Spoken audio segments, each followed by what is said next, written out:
Maglinis tayo guys. Good morning.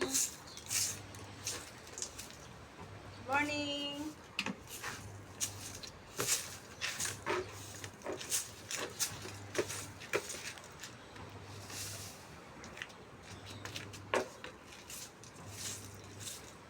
Maglinis tayo ng paligid.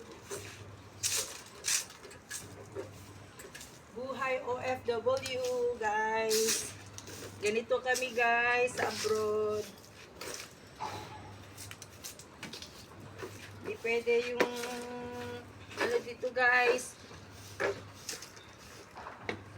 Yung tatamad-tamad.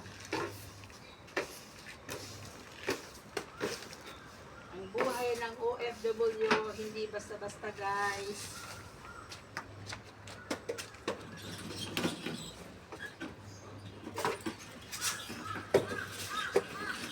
Sa social media, nakikita nyo kaming masaya.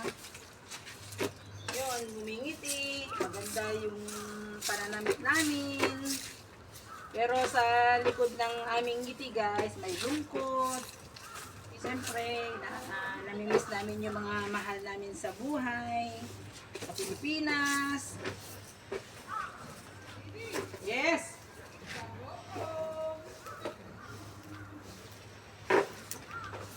Ito si Laili, parang ano.